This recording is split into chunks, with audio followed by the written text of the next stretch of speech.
2025 बतारीख 23/5/2025 एक dead body मिलती है और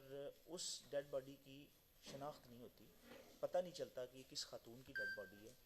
लेकिन ये पता चलता है मौके पे जाके कि उसको किसी ने बज़रिया आतिशी असला गोली मार के कत्ल कर दिया जाता है पंजाब फोरेंसिक साइंस एजेंसी, और वहाँ से वो नादरा डेटाबेस में उनके मैच के लिए भेजते हैं। यहाँ से पुलिस की तफ्तीश में एक नया मोड़ सामने आता है और जो खातून की डेड बॉडी है उनकी शिनाख्त हो जाती है और वो उनका पता चलता है कि इनका नाम नाजिया जोजा मंशा मसीह और ये सकना कोट अली तहसील अलीपुर चट्ठा की रहायशी हैं और इनकी उम्र 45 साल। अब लेकिन ये समझ नहीं आ रही थी कि ये किस तरह से सारा कुछ हुआ। और इसी जो 2025-23 तारीख को एक डेड बॉडी मिलती है, तो उसके बाद दो मज़ीद डेड बॉडीज़ मिल जाती हैं जो कि ज़िला हाफिज़ाबाद में जाके मिलती हैं। अच्छा, वो भी चूँकि नामालूम, उनकी भी इस मस्कन मालूम नहीं हो सकता, तो वो उनको ज़ेर दफ़ा 174 ज़ाब्ता फ़ौजदारी की कार्रवाई करके उनकी तदफीन कर देते हैं कि जब कोई इनके वारिस आएंगे या कोई पता चलेगा तो फिर हम इनका। अच्छा, ये एक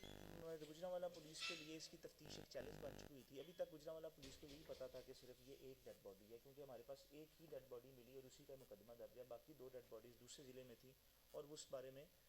इतलात जो है वो मसूल नहीं हुई थी। तो ये चैलेंज बन गई तफ्तीश। इसमें CPO गुजरांवाला की हिदायत पर एक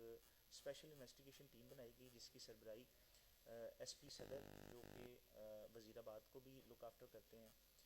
अख्तर मैन साहब, और उसमें ASP साहब और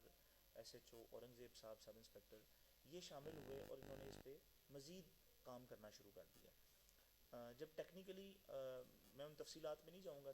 तफ्तीशी जो मराहिल पुलिस ने जिस तरह से इस केस को ब्रेक करने में जो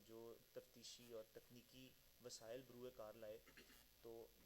ये सारी बात पता चलते चलते पता चली कि इस खातून का जिसका मुकदमा कत्ल का दर्ज हो चुका हुआ है, वो उसका शौहर जो है वो जर्मनी में रिहाइश पजीर है। और जब उसको पकड़ा गया और उसको सामने तफ्तीश किया गया, जिसका नाम मंशा वल्द ढोंडा मसीह कौम ईसाई कोट अली सकना के रिहायशी हैं, तो इनसे जब पूछा गया और इनसे सारी मालूमात, पहले तो ये अपने आप से को इस वाक़े से लाइलमी का इज़हार करते रहे, लेकिन बाद में जब पुलिस तफ्तीश मज़ीद आगे बढ़ी तो इन्होंने इंकशाफ किया कि इन्होंने दो भतीजों की मदद से कत्ल किया है और इनके साथ दो इनकी जो छोटी बहनें थीं जो गैर शादीशुदा थी, वो भी उस वक़्त इनके साथ थी और उनको भी कत्ल करके नहर में फेंक दिया है, जिनकी बाद में पता चला उनके हुलिये से और उनके सारी तस्दीक से कि ये हाफिज़ाबाद में दो डेड बॉडीज़ मिली हैं। तो पुलिस ने अपनी कार्रवाई को मज़ीद आगे बढ़ाया और तफ्तीश में बाकी दोनों कत्ल की वारदातों को भी, ये दोनों एक ही वक़ूआ था, जो दोनों बाकी डेड बॉडीज़ हैं उनको भी शामिल तफ्तीश किया और मुल्ज़िमान हमारे ज़ेर हिरासत आ चुके हुए हैं। इस पे ये बड़ा ही मेहनत तलब काम था और मैं ख़ुसूसी शाबाश दूँगा SP साहब की काविशों को, उनकी सुपरविज़न को, ASP साहब की और SHO साहब की जो टेक्निकल जो सारी की सारी हैंडलिंग है इस तफ्तीश की, और बड़े अच्छे अंदाज में ये 13 कत्ल का मामला,